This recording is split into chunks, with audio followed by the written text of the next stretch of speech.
बेले के फल का गुर्दा, बेल का जो फल होता है, बेलपत्री का फल, उसका जैसे गुर्दा,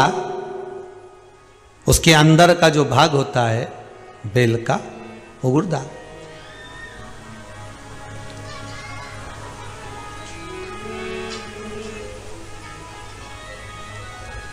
उसको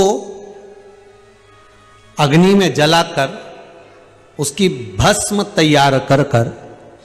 छान कर जब जब आपके यहां विद्वान ब्राह्मण शिव जी का अभिषेक कराते हैं, पूजन कराते हैं, तो उसमें लिखते हैं पूजन के साहित्य में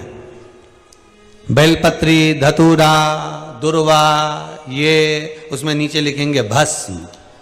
लिखते कि नहीं लिखते? लिखते हैं ना, भस्म अभिषेक में चाहिए रहती है। तब उस भस्म का थोड़ा सा भी भाग आप अगर शिव को समर्पित कर रहे हो तो ये जान लें कि शंकर मनवांछित फल प्रदान कर रहे हैं, शिव फल प्रदान कर रहे हैं।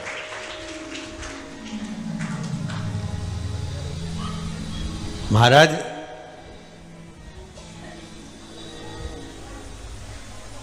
बेलपत्री के वृक्ष के नीचे बैठकर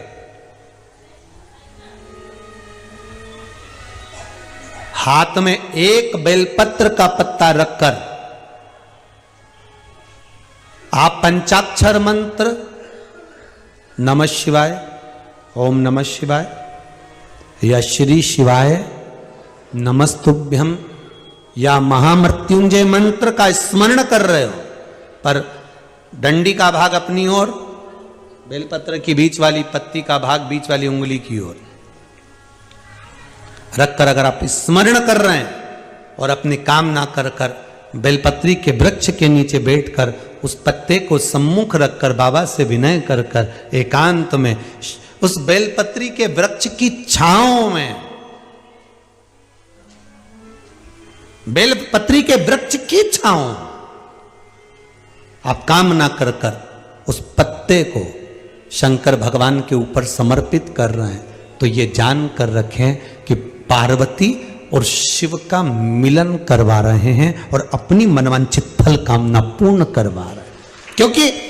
शिव और पार्वती का जब मिलन होता है, शंकर पार्वती जब एक दूसरे के सम्मुख में होते हैं, शिव और पार्वती जब एक दूसरे के सामने अपने बच्चों के कारण एक दूसरे के सम्मुख में आते हैं, तो उनके चेहरे पर प्रसन्नता का भाव आ जाता। फल,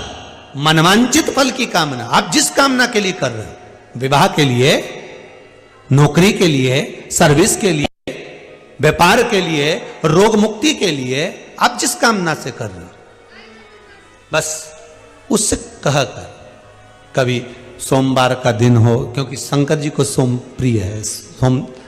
सोमवार का दिन, चंद्र का वार शिव जी को प्रिय है, शिव जी को प्रिय है।